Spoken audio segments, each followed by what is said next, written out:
So let me say good evening and welcome to one and all. Wonderful to have an opportunity to do a little learning with you tonight. Last week we looked at the Malbim, and it actually serves as a great backdrop to help understand the Nitziv, Rav Naftali Tzvi Yehuda Berlin, who we're going to be studying tonight. We didn't plan it that way, but in a lot of ways, the Nitziv and the Malbim share a great deal because they're basically contemporaries living in the same general vicinity at the same in the same general time in Jewish history, and in a lot of ways they're opposites, and I'll point that out as we go. Okay, so the Nitziv's amazing, and you know, the closer we get to the present, the more resources and the more information we have. So the Nitziv has been studied widely and deeply. Many people have written about him. If you'd like to know more after this session, so just Google it around. You can find books in Hebrew and English, all kinds of wonderful resources on the Nitziv. There's Shiurim Galur on YU Torah and beyond YU Torah. A lot of connections to us, as I'll try to highlight as we move forward. So who's the Nitziv? Rav Naftali Tzvi Yehuda Berlin was born in the town of Mir, which we know because Mir, from the Mir Yeshiva. It's a small town. You have it on the map in your source sheet. He's born in 1816, and you know, you say Eastern Europe, I usually think of like Warsaw is Eastern Europe, but you know, that doesn't even half describe it. If you get to Warsaw and you keep going, east, you get to Bialystok, and then you go further and you get to Belarus. So now you're getting closer, and you get to Mir, and you get to Volozhin, which is where we're going to wind up in a couple minutes. Okay, so the Nitziv, unlike the Malbim, is born into a prominent and wealthy family, not a rabbinic family, but a prominent and wealthy family. Remember, the Malbim was, an orphan at a young age, and he had no money, and his mother was a widow. And, it was one, tragedy after the next. The Nitziv, as far as we know, had a nice upbringing and a nice childhood. Okay? He was married at a very, very young age. At age 11, he was sent off to learn in Volozhin, and you can see Volozhin in the map on the source sheet. And I actually produced a photo. It's undated, but the Volozhin Yeshiva was opened in 1803, and it closed in 1892. Okay, so somewhere in the 19th century is a picture of the Volozhin Yeshiva. This building, to the best of my knowledge, is still standing. I think if you do, heritage tours in Europe, you can go to Volozhin and see the building. The Volozhin Yeshiva was the premier, preeminent, most important, most famous, most well-known, most prestigious yeshiva in the world. Okay, this is Volozhin. The yeshiva of Volozhin was started by the Talmud Muvhak, the principal disciple of the Vilna Gaon, Rav Chaim Volozhin. Okay, so Rav Chaim Volozhin is again the heir apparent to the Vilna Gaon, and he becomes the Rosh Yeshiva in Volozhin in the very early years of the 19th century. So at age 11, the Nitziv is sent to study in Volozhin, and at age 13, he's married. Okay? He's married. It's an arranged marriage, obviously, and his bride is a woman named Reina Batya, and she is the daughter of Rav Itzela, the son of Rav Chaim of Volozhin. Okay, so Rav Chaim Volozhin, direct Talmud of the Vilna Gaon, Rosh Yeshiva of Volozhin. He has a son, Yitzchak, known as Itzela. And Itzela has a daughter who becomes the wife of the little Naftali Tzvi. So he's the son-in-law. He's the son-in-law of the Rosh Yeshiva of Volozhin. That's obviously a big deal. Okay. he's obviously a very bright and gifted child. There's some apocryphal stories about how he wasn't thought of very highly by his parents at a young age. Those are probably apocryphal. It seems like it was known early that he was something of a prodigy. Otherwise, how would he have been qualified to marry the Rosh Yeshiva's daughter? He stays in Volozhin, unlike the Malbim, who's traveling west and east and north and south and all over Eastern Europe. So that's it, meaning it's a short stop from Mir at age 11 to Volozhin, and basically the Netziv never looks back. In around 1849, Rav Itzela, the Rosh Yeshiva, passes away.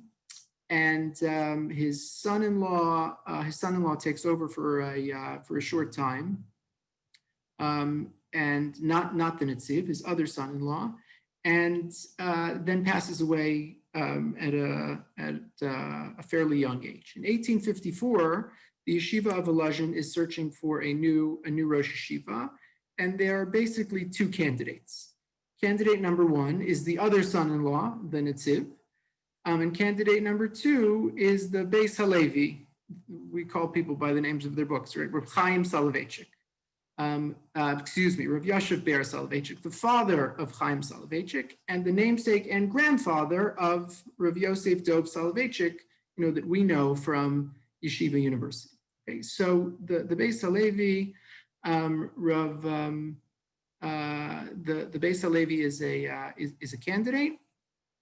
And the Netziv is a candidate, and ultimately it is the Netziv who's chosen to be the Rosh Yeshiva of Volozhin, and he's the final Rosh Yeshiva of Volozhin from 1854 until the yeshiva's closing in 1892. The Netziv heads the yeshiva. A couple important points. In 1861, the Netziv publishes a book called Ha'amek She'ela, and it's fascinating that this is the book that he publishes. It's to say that it's obscure is an understatement. Okay, people publish a parish on the Gemara, people publish their responsa, people publish a parish on the Torah. This is a perush on a book called the Shiltos. Okay, I mean, raise your hand if you even ever heard of the Shiltos. The Shiltos is an 8th century work by a man called Rabbi Achai Gon. It's a work of 8th century halacha. It's basically, the next important work after the close of the Talmud in around the year, 500. So for reasons that are not entirely clear, the Netziv decides that he's going to, demonstrate his worthiness now that he's become the Rosh Yeshiva by authoring a commentary to this obscure book called the Shiltos, which he does. The introduction to that book, the introduction to the Shiltos, is mind-blowing. It still captures the imagination of students of Talmud. It's still studied in the Beis HaMedrash. The introduction itself has been republished as a book in Hebrew and English, annotated. It's basically a history of the Torah Sheba'al Peh, which no one had ever ventured to write before. And every other line is a dazzling chiddush, is a dazzling exegesis on halacha and the history, the makeup, and the formulation of the halachic system. Okay. So the Netziv star is rising.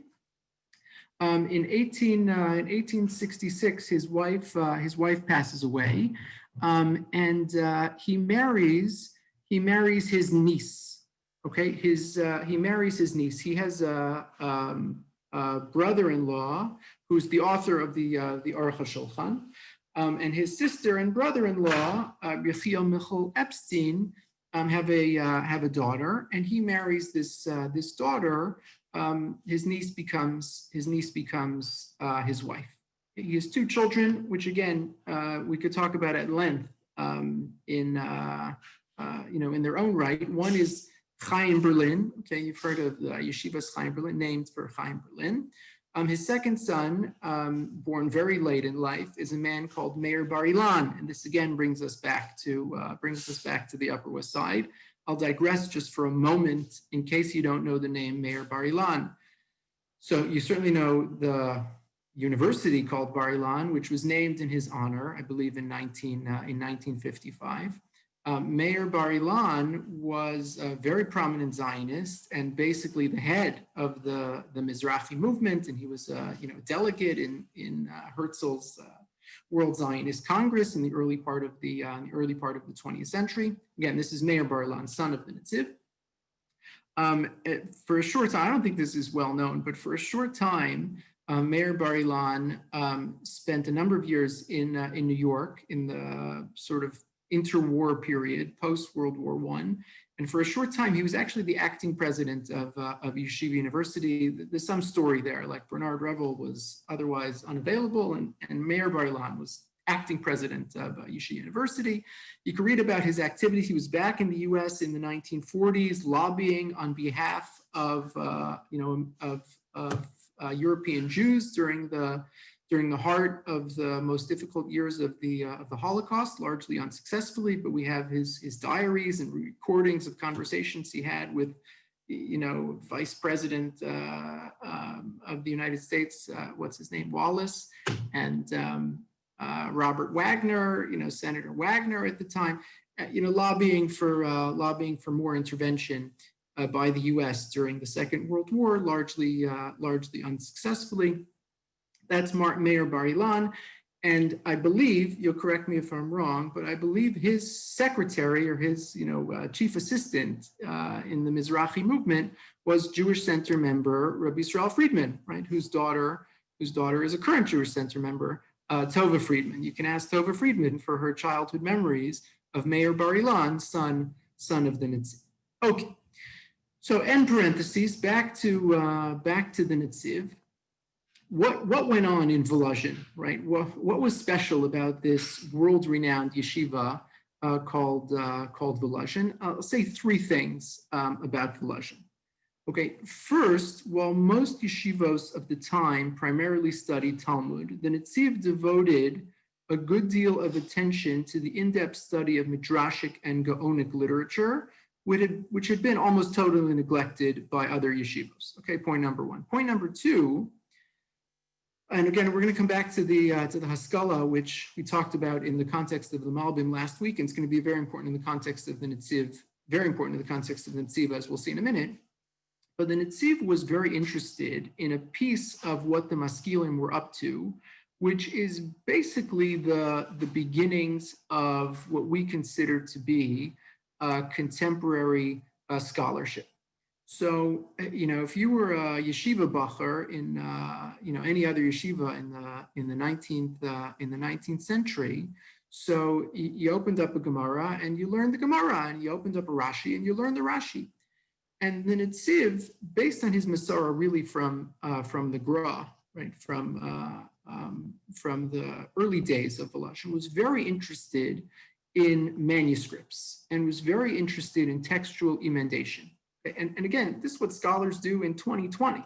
So you can't just accept that the text you have in front of you is the faithful text. Go back to the original manuscripts and compare them, right? And that's what we call a scholarly edition. You see a scholarly edition? So this is what it means. It means to do this work. Let's say we have 5 manuscripts of a particular work. So get them all together, which is not an easy thing to do when you're in Volozhin, right, in Eastern Europe. So you gotta find these manuscripts and look at them and pore over them and compare them and see which one is right. So it doesn't sound like exciting work, but actually, if you do it well, you can develop from the text what's really happening, because you have an accurate sense of what it is that the author was doing. Okay, so point number 2 is that he was interested in this methodology of comparing and amending, texts and manuscripts to allow for better understanding of the primary sources. Point number 3, and this is maybe the most important and maybe the most surprising, is that he put the study of Tanakh front and center in the yeshiva. And again, I mentioned this last week, but there's still a raging debate, right? 98% of yeshivos today, so it's Gemara, and a little, Parsha at the end of the week or something. And once in a while, you have a little more modern approach, a little more progressive approach. They do a little more Tanakh. So in Volozhin, right? So the Netziv says, we're going to front and center. We're going to study Torah Shebitzav, and actually, as we'll see in a few minutes, much if not all of his commentary to the Torah, which we refer to as the Hamek Davar, the commentary of the Netziv was the manifestation, was the shiurim that he delivered on the Torah to his students in the yeshiva. Okay, graduates of Volozhin, so it's pretty good. It's a pretty good list. They just have a few household names that I'll mention. Reb Shimon Shkop, Reb Isser Zalman Meltzer, Reb Baruch Halevi Epstein, Reb Abraham Yitzchak Kohen Cook. The list goes on and on, right? So many of the most prominent rabbinic personalities in the 19th and 20th centuries were graduates of the famed rabbinic academy known as the Yeshiva of Volozhin, headed by the Netziv. Okay, let me just say a footnote, and then I want to talk about the Haskalah as the backdrop for the commentary of the Netziv, which we're going to get to in a second. The last footnote I want to say is also quite stunning, and that is that the Netziv was very active and very supportive of the Chovevei Tzion, which was basically the forerunner of the Zionist movement in the 1880s, before Herzl and before Zionism took off as a real movement in the last years of the 19th century. And it's dead already by 1893. The yeshiva closes 1892, and he dies the following year. So, right, he never met Herzl, right? He never got to see the beginning of that of the world Zionist movement, but in the precursor, we consider the forerunners to Zionism. The Netziv was very active and very supportive. So let me just pause here and ask if there are any questions or any comments. You can unmute yourself or just or put them in the chat. Otherwise, I'll just plow right ahead. Rabbi, why did the yeshiva close? Seems like if it's doing so well, you have all these famous people. What precipitated the closure? Yeah, didn't Rabbi Schachter write an article on He that? went to China. Perfect, you guys. This is like, you can't do better than this. Okay, so perfect segue. Have a look at source number 1 on your source sheet. I said this was going to come home. I'll just say another word, which is we're going to come to Rabbi Schachter in a second. Rabbi Lamb wrote his doctoral dissertation on Reb Chaim of Volozhin, okay, who's the grand Rebbe of the Volozhin. Okay, Rana has a question in the chat. Why was Meir Bar Ilan not called Berlin? He was, but that's what you do when you move to Israel. You Hebraicize your name. So just look at the letters of Berlin. So he just Hebraicized it and became Bar Ilan. Okay, but it's the same family name. Okay, so if you look at source number 1, Rabbi Schachter a number of years ago became the founding editor of an important journal called the Torah U'Madda Journal. And in the second volume of the Torah U'Madda Journal, Rabbi Schachter wrote a very important article, the title of which was Haskalah, Secular Studies and the Close of the Yeshiva in Volozhin in 1892. I think it's accessible online. If you can't get it, just ask me. I'll be happy to share with you a PDF. Wonderful, very, very well researched scholarly article. Not that Rabbi Schachter needs my haskama, but an amazing resource to help understand the development of the yeshiva, the attitudes towards secular studies in the yeshiva, which, as you can imagine, was broader than we might have imagined. And what precipitated, Lori's question, what precipitated the close of the yeshiva, which we'll answer in a second. But just to give you a backdrop, I just have an excerpt from Rabbi Schachter's article because he puts it so well. This is source number 1 On your sheets, he says the late 1850s. Okay, so this is where the Netziv takes over in 1854, and again he's functioning as the head of the yeshiva from that time until 1892. What's going on in Eastern Europe at that time, as we already know from our work on the Malbim last week, the late 1850s and early 1860s witnessed a veritable explosion of Haskalah literature in Hebrew, Russian, and Yiddish, including journals, periodicals, books, poems, plays, pamphlets, novels, and scholarly works of different kinds. In December 1863, the Society for the Promotion of Culture Among the Jews of Russia, isn't it amazing that they had such a thing? The Chevrat Mefitze HaHaskalah was founded in St. Petersburg under the aegis of the richest Jewish families in that city. For over 5 decades, this group was involved in publishing and disseminating Haskalah literature in various languages and supporting young students seeking Russian acculturation. A new modern Hebrew literature was created, and there was a strong push for reforms in religious life and practice as well. The relatively liberal policies of Alexander II, right, who took over from Nicholas in 1855, the relatively liberal policies of Alexander II and a progressively better economic situation brought about an influx of Jewish students into Russian gymnasia and universities, which in turn created new Jewish intelligentsia steeped in Russian culture to the exclusion of Jewish tradition. Okay, so Haskalah is booming, right? And their goal is acculturation. Yeah, we're not giving up Judaism, but we want to prove that we can be good Jews and good Russians, fill in the blank wherever you happen to be living, as we talked about last week, good Romanians, as it may turn out. Haskalah is booming. So there's some debate as to exactly what happened, but basically the Haskalah was in cahoots with the Russian government, because they made it clear. The Haskalah said to the Russian authorities, "We share your goal. We want all Jews to be educated about Russian language and Russian literature and Russian culture, and we want them to be good Russian citizens."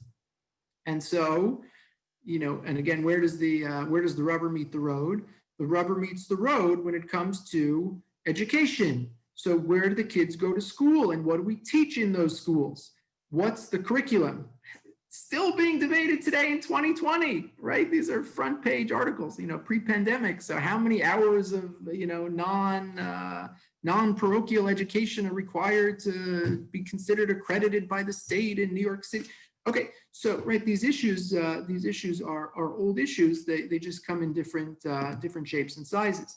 So again, exactly what happened in 1892. You can see Rabbi Schachter's article, but there was so much pressure applied to the yeshiva by the government to again, with the aid of the Haskalah, to promote the study of secular learning, that it basically became untenable to run a yeshiva in the way that it would be effective.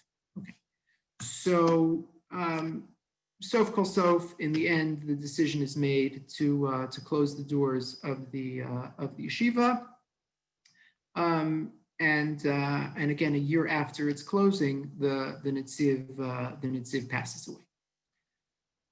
Okay, so let's talk about the Netziv's commentary to the Torah, and I want to use a slightly different format this week, rather than just leaving a few minutes at the end to see the particular commentary on the parsha. What I want to do is integrate into my comments now a number of pieces, also not from the parsha, but particularly from the parsha, that will help illuminate a number of the arguments that I want to make. When it comes to the commentary of the Netziv, what sets him apart and what makes him who he is. Okay, so the first thing I just want to mention about the commentary of the Netziv is the question of audience. Okay, so if you think back a couple weeks when we were talking about, let's say, the Kli Yakar. So the Kli Yakar was a popular homilist. His goal in teaching and preaching and writing was he just wanted to reach the masses.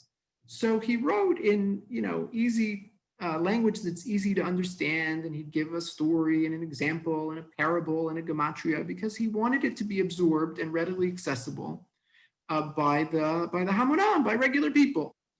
The Netziv, right?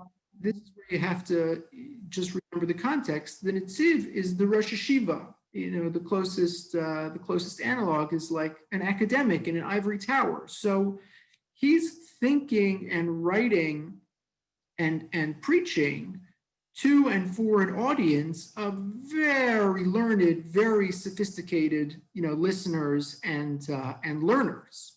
So the working assumption when you open up the commentary of the Netziv is that, you already know, certainly you know the whole of Tanakh, and certainly you know all the Rashis, on Tanakh, and you also know all the Midrashim and the Gemaras that, explicate the Psukim.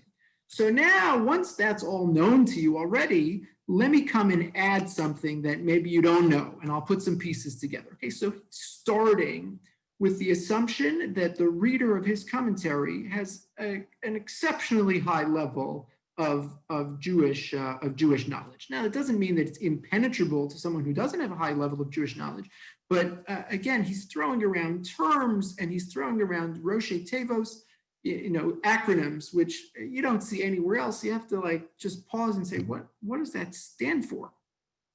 And then you could finally maybe crack the code based on context. You go back to the Gemara and look it up and you figure it out. But he's working with a very high expectation of his reader. So the first thing that I want to say, and really the main thing that I want to say, is that a huge piece of what the Netziv is doing, like the Malbim, is creating an explicit and implicit response to the principal challenge of his day, to the principal challenge of his generation, and that is the Maskilim. Okay, so again, the Netziv is a complex person, and he doesn't see the world in black and white. It's not as if there's us and them, and it's us against them. He read widely. He read, Maskilic literature. He was interested in a lot of what the Maskilim were thinking and writing about. But he also saw, where it could lead to. There were Maskilim who were students in Volozhin. You could look them up. Some of them went on to become, famous poets. Who left the fold. But this is the point, which is what was most important for the Rosh Hashiva of Volozhin, what was most important for the Netziv, is how to keep people in the fold and how to promote an interest and a fealty to traditional Judaism in the face of all this change and all this interest in enlightened thinking. Wasn't the Chaim Nachman Bialik in Volozhin? Yes, Chaim Nachman Bialik was a famous graduate of Volozhin, who again, started off in one place and then ended up, in a very different place. If the metric is involvement in traditional Jewish life. Okay, so The piece I want to bring to your attention here, the first piece, is a piece about the Netziv's interest in polemicizing against acculturation and signaling the dangers of acculturation. And there's actually a good example in our parsha. So if you remember in Perek Lamed Gimel, it's basically the highlight of Parshas Vayishlach. The reunion of Yaakov and Esav after all these years. The last time Yaakov has seen Esav said, "I'm going to kill you." So, which precipitated Yaakov's having to flee. So now the two of them are going to see each other again, and Yaakov, the Torah tells us, is nervous. He's terrified. Esav has this whole army with him. He has to deploy all these strategies. He doesn't know what Esav's response is going to be. And lo and behold, Esav is actually very solicitous. And in the end, Esav is all too happy to let bygones be bygones and to reconcile.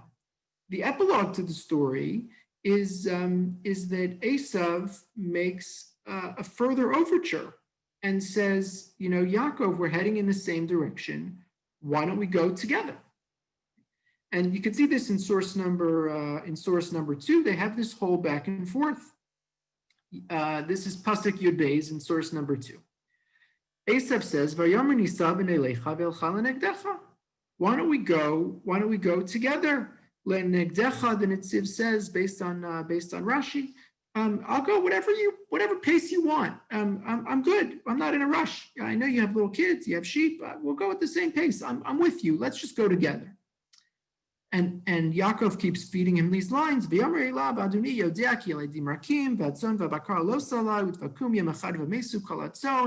The little kids and the sheep, and you try to push too hard. And you have this army with you. You're going to be in such a rush. We're not going to make it. The sheep are going to die. And then Esav says, no, we can figure it out. It's just a logistical issue. We can solve for that. Yavorna Adoni lifnei avdo, v'anias na'ala leiti l'regal hamlacha asher lefanai l'regal yadim ad asher avo el Adoni seira. Yaakov says we're not going together, and Esav says v'yomer Esav atzigna imcha min ha'am asher iti v'yomer lam, and then Yaakov says v'yomer lama zeh emtzachein beinei Adoni. Esav says I'll appoint some men for you, and they'll be with you, and it's fun. Yaakov says, please, lama zeh emtzachein beinei Adoni. We're not. It's not going to happen. We're not. He doesn't even say why. It's understood. So what is that all about? It's such a nice offer. Come on, man. It's an olive branch. After all these years, Yaakov, just take the olive branch. Go on a walk with the man. So the Netziv writes the following. The Netziv says in source number 3, Emtzachein velo tishlach imi mi'anshecha klum. Yaakov is saying, don't send any of your guys. It's going to make it worse for me. I don't want it.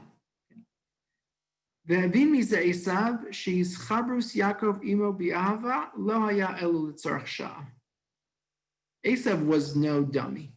Esav understood that what Yaakov was communicating to him is that this, momentary reconciliation was a momentary reconciliation. And that long-term, in real life, Yaakov had no interest in committing any time or energy to investing in the relationship between the two of them.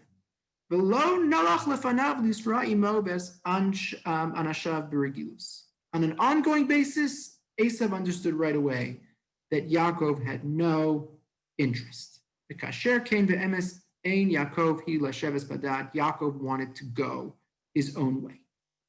And in source number 4, later in Parshas Vayigash, the Netziv picks up on this theme. And he writes that this is in fact the destiny of the Jewish people. He says, and we learn about this in Vizos HaBracha, Lasheves Betach Badad, Moshe Rabbeinu says. So in source number 4, he says, "Uperish betach lios beshalom u'midas ava ben adam achavero." You should get along with people. Uperish badad, and what does it mean that you'll dwell alone? U'shelo lihisarev yoser min ha'hechrech im umas ha'olam. And that's the key line, right? And he comes back to this theme over and again in his commentary. Your association, your acculturation with, your interest, your involvement in the non-Jewish world is of necessity. And to the extent that there is no necessity, the destiny of the Jewish people is to be separate and apart. This was the outlook and the stance of the Netziv. And again, in context, right? The Maskilim are pushing and prodding and saying more acculturation and more secular learning and more investment in becoming more Russian. Right? And this is the pushback of the Volozhin Yeshiva. This is the pushback of the Netziv to say, no, that is not our purpose. And when we don't draw lines, we end up in a dangerous place. Again, I don't want to go too far afield, but if you look at sources number 5 and 6, it's amazing to see how he translates This pasuk, this is from Parshas Balaam, right? This is Bilam's curse, right, which ended up being a bracha. Hein am levadad yishkon ubagoyim lo yischashav. You'll be a nation alone, and the nations won't take you seriously. They won't be machshav you. So the Netziv basically translates its line. You can see it, more at length in source number 6. He says, if a people is content to be alone, faithful to its distinctive identity, it'll be able to dwell in peace. But if Jews seek to be like the nations will not consider them worthy of respect. And he goes on to say, right, this is what happens. Other nations, the goal is to be, right, look what happens in, 20th, 21st century America, right, the melting pot. So the goal is, you're a first generation immigrant, and you, by the second generation, your kids could feel like Americans. That's the goal. And he says, that's not the Jewish goal. The Jewish goal is to be separate and distinct. And it's when we're separate and distinct and we have enough pride in our own identity, that's when we get taken seriously by the other nations. We don't win accolades by trying to acculturate. It's when we retain our own identity that we're actually considered worthy among our peers. Okay, so this is a constant trope. I'll just say one more line about this. You can see in source number 7 because it's from our parsha. So the Torah says at the beginning of that reconciliation scene that Yaakov hugged and kissed his brother. Vayichabkehu vayashkehu. Right. So again, this is like Malbim-esque, right? And in this sense, the Netziv and the Malbim are very similar in that they're both very interested in the words, and they're both very interested in how Chazal read the text. He says, "V'loksi v'yichabek lo v'yashek lo." Sometimes the Torah says he kissed him, right, with a separate word. He hugged him, he kissed him, lo. Here it doesn't say the word lo, it's just one word, vayichabkehu. Again, in translation, you never notice the difference. They both mean he hugged him. So he says, no, there is a difference. Hainu mishum shelo matza Yaakov lev l'chabeku l'nashek l'Esav adona. He says, when it's v'yashek lo, v'yachabek lo, then it's mutual. I hugged you, you hugged me back. When it's just v'yachabkehu, I hugged you, but you didn't reciprocate.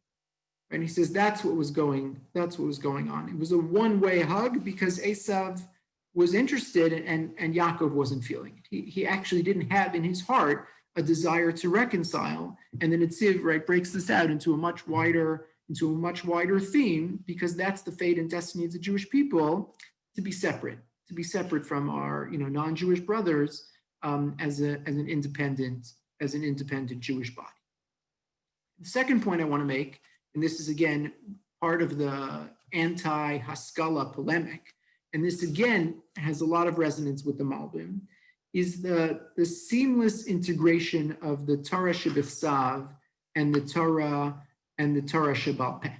So the working assumption is always, right, how Chazal can interpret the text, right? The Malbim's great line is, he said, right, the drash is the pshat. Okay. So the Malbim said the drash is the pshat. The Netziv has a slightly different formulation. I'll just give you one example again from our parsha. I'll just summarize it in the interest of time. You could see it in sources number 8 and 9. So just look at source number 8. The pasuk says, right, this is before the reconciliation with Esav. So Yaakov fights with this being, this malach, this man, this shadow. Vayar ki lo yacholo, and it's a stalemate. He saw he couldn't prevail against him. The angel saw that he couldn't prevail against Yaakov. Vayiga b'kaf yericho, and he touches Yaakov on his thigh. Okay, vateka kaf yerech Yaakov, and he dislocates, Yaakov's hip. Behav koimo, as he wrestled with him. So the Netziv says, Behav koimo, they're wrestling, we got it. That was the pasuk, 2 psukim ago. Why is he telling me Behav koimo? He says, let me explain to you the relevance of those words. He says, what's happening here is that after the Malach recognized that he couldn't win, he tried to injure Yaakov. So Netziv says what the Torah is telling us is that at that moment, Yaakov should have just left well enough alone and walked away. Instead, he decided to continue the fight. And this was a mistake. He says, because as Chazal understand, Yaakov is supposed to personify Shalom. Yaakov always was able to reconcile with Levine. He's able to reconcile with Esav. That's his whole, right? That's his whole essence. And that's the symbolism of Yaakov among the patriarchs. He's supposed to symbolize Shalom. And here, at a moment when he could have just said, okay, we're done with this fight, he decided to persist and pursue the fight further. And for that, he's punished. Says the Netziv. The angel damages him, injures him in this moment. Again, you could never get that from the pshat, but based on the drash, right? Everything fits together. The next piece, and again, it's all of a piece. This is all, argument number one, the Netziv as a polemic, the Netziv's commentary to the Torah as a polemic against the Haskalah. So that first, the first piece is, anti-assimilation. The continuation of that is the integration of the written Torah and the oral Torah, which again, the Haskalah was not interested in. They are interested in Pshat, and the oral Torah is, it's legend and myth, and we don't have to think about it too much. The Netziv says, no, you have to think about it all the time. The next piece is the centrality of Torah. And Talmud Torah is always part of the conversation. Okay, so I'll just give you one example from Parshas Lech Lecha, source number 10, the very strange pasuk at the end of the conversation where Hashem commands Avraham to perform the mitzvah of bris milah, vayachala deberito, vayal Elokimi al Avraham. It's like you could spend a lifetime trying to figure out the meaning and relevance of that line. God finished talking to Avraham and then he left. Like, how many times did God talk to someone in the Torah? Well, obviously, the conversation ended. We don't need a pasuk to say, where else do you have that? It's bizarre. So the Torah doesn't do that. It just moves on to the next thing. The conversation ended. God left. What is that? What is that about? So again, you can see it in source number 11. I'll just summarize it. But the Netziv says something amazing. He says, there's two types of communication. Sometimes Hashem is talking about Torah Shebechsav, and sometimes Hashem is talking about Torah Shebal Peh. And the Netziv says when it's ledaber ito as opposed to imo, ito is always a reference to the Torah Shebechsav. There's some instructions, there's something else going on which you only know about from the oral Torah. It's not in the text. It says that's what's happening here. Hashem said, go do bris milah. And the Netziv says, and Abraham knew what that meant and how to hold the knife and when to do and where to do and what to do. He says, no, obviously there was a continuation of that conversation, which is not in the text. That's the Torah Shebal Peh, the conversation that's not in the text. It's only part of our Masorah. He says, he obviously engaged in that part of the conversation, and then that conversation ended. Vayal Elokimi al Avraham. Then Netziv says something even more amazing. He says, at that point, Avraham asked Hashem to stop the conversation because Avraham knew the halacha that when you have an opportunity to do a mitzvah on your own, so that will even trump Talmud Torah. Okay, so he was doing Talmud Torah, he's learning with Hashem, and again, right, in the halachic imagination of the Netziv, that's what's going on. And he says, right, that's not a medrash, that's pshat, that's what the pasuk means. Except that at a particular moment, all of this had to give because Avraham said, I have a mitzvah to do. I'm sorry, Hashem, will you please excuse me? I have a mitzvah to do, right? And that causes him to say, we have to end the conversation. Okay. Now back to this notion, and I'll just say one more word about this. Back to the notion that the drash is the pshat, as the Malbim had it. Let me just share with you a beautiful formulation in the Netziv. And I think it's very profound and has very sweeping application. Toward the end of the Torah, the Torah tells us that there's a mitzvah to write a Sefer Torah, the very last mitzvah in the Torah. Except the Torah doesn't say, Kisvu lachem es ha-Torah hazos. What does the pasuk say? Kisvu lachem es ha-Shira hazos. Everyone has an obligation to write this song. Okay? And the Gemara says, what's the song? The song is the Torah. So you have an obligation. Every person has an obligation to write a Torah. So the Netziv says in his introduction to the Hamek Davar, he says something amazing. He says you have to conceptualize the text of the Torah as a poem, and once you start with that premise, so it changes all of your next assumptions.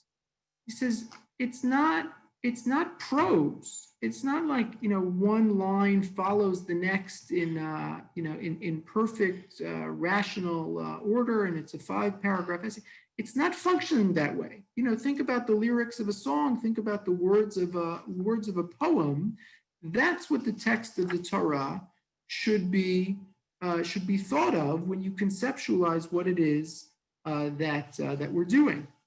So he says, once you start with that assumption, I have this bolded in source number 6, he said in source number 12,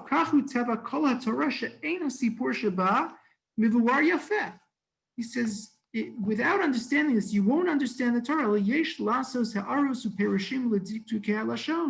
You need commentary, right, to understand the syntax and the grammar of the lyrics. Veloni kradrush. Says that's not drush, ela kachu pshat hamikra. So, if somebody told you that the lyrics of a particular song, shouldn't be taken literally, they're actually a reference to, Lucy in the sky with diamonds. So there's not any person called Lucy. It's whatever the explanation. So you wouldn't say that's a drash, right? You'd say that's just the explanation, right? No one would think, right, it should be taken literally. It wouldn't make any sense. The way that the author is expressing himself is lyrically, right? Is through the words of a poem. Elakachu pshat hamikra. Umuskal od she'en adam yachol la'amod al ditu dvar Hashem im lo shemechavein le'eze davar halacha o musar ve'agada haba b'kabbalah b'divrei Chazal. He says, and the keys to interpreting it are what we learn from Chazal. It's the Torah Sheba'al Peh. So he says that's not extraneous to the text, that's internal and intrinsic to the text. And this is what he demonstrates over and over again. So there's numerous examples. If I have time, or if you want to stay on at the end, I'll give you just a dazzlingly, amazing example of how he does this, but, it'll take me 10 minutes and we're going to be out of time. So if you'd like to stay on at the end, I'm happy to share it with you.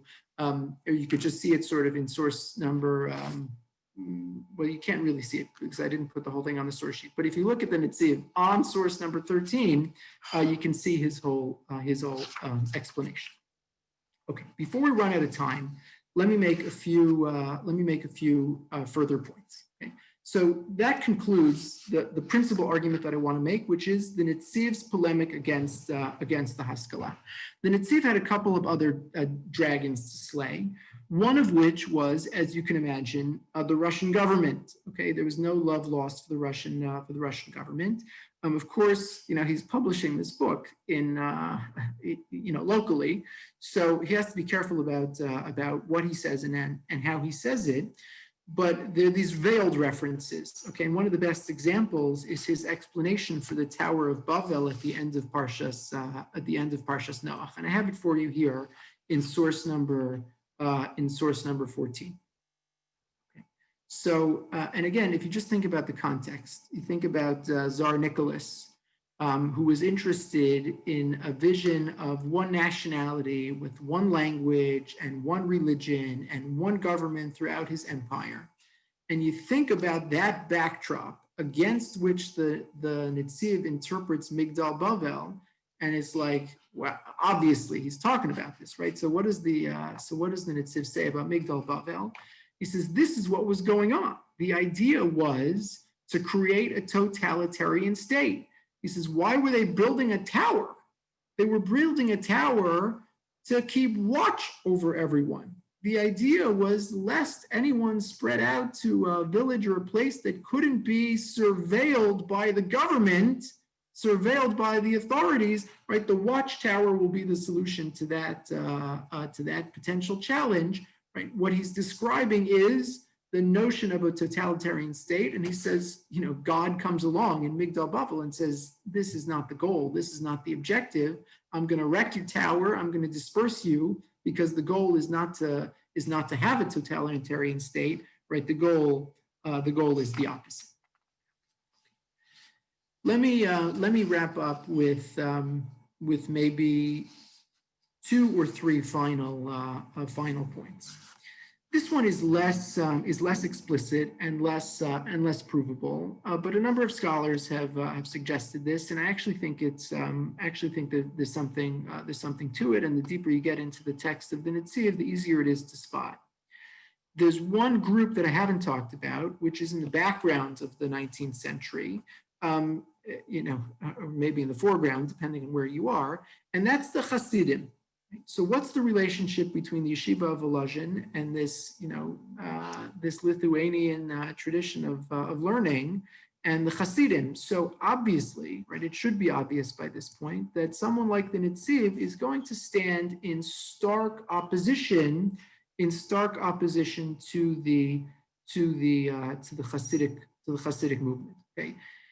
The Vilna Gaon, right, who's the grand Rabbi of the Netziv and his Rebbeim, right, was the #1 opponent of Hasidism when Hasidism was in its infancy at the end of the 18th century. There was a softening with Reb Chaim of Volozhin at the beginning of the 19th century, but there were 2 camps. There was the Hasidim and there was the Misnagdim, and the Misnagdim could never get past some of the changes that the Hasidim had made to traditional Judaism. Okay? So not infrequently, you'll find in the Netziv a polemic against zealotry, and the sense that right, this is the Hasidim. If you just have this ecstatic moment, you could just get fired up by your love of Hashem, and you want to cling to Hashem, and right, that's the whole essence of Hasidus. So right, the Netziv says in a number of places in his commentary that that's actually quite dangerous, and you have to rein it in. Zealotry is not the answer. And one example comes directly from our parsha. Okay, just have a look at source number.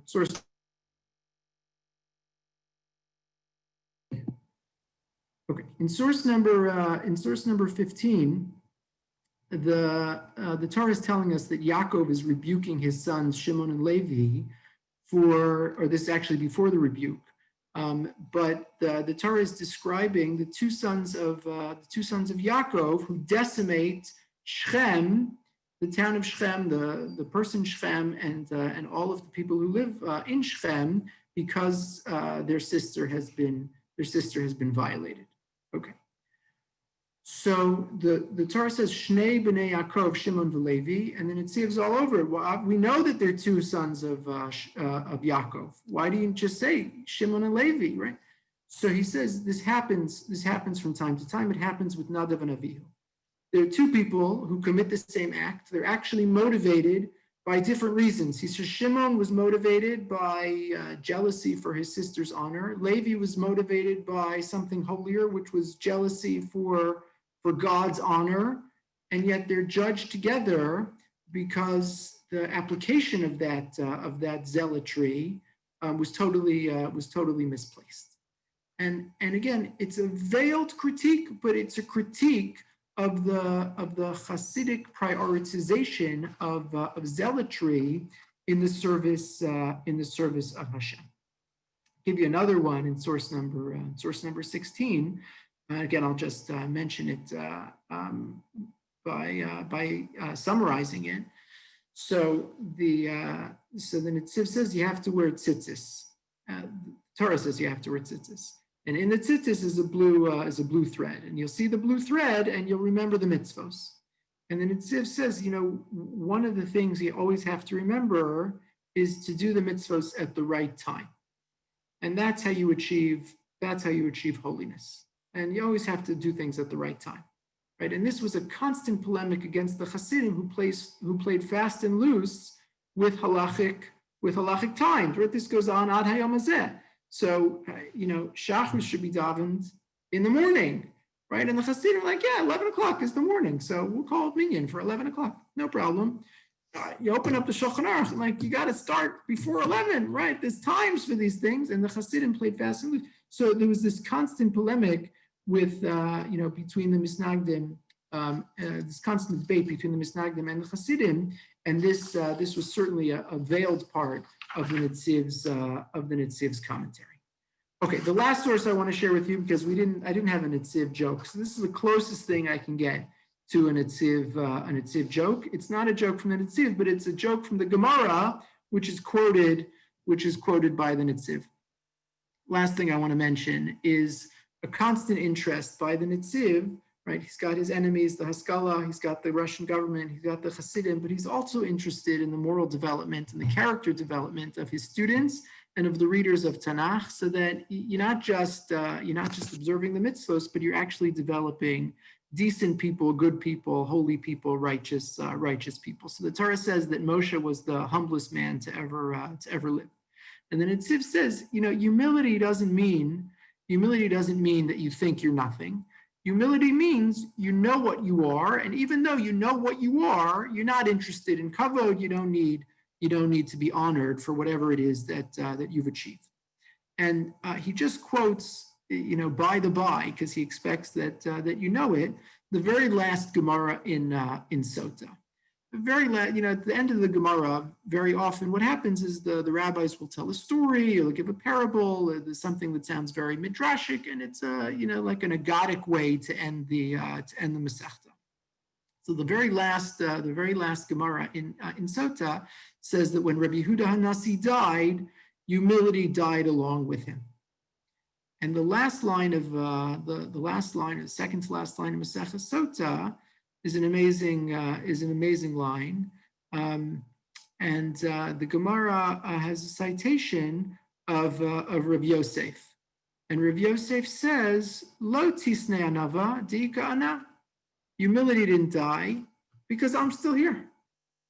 Okay, so right, amazing irony, right? Which the Gemara certainly appreciated. Anyone who's the humblest person, raise, yeah, that's me. I'm humble, right here.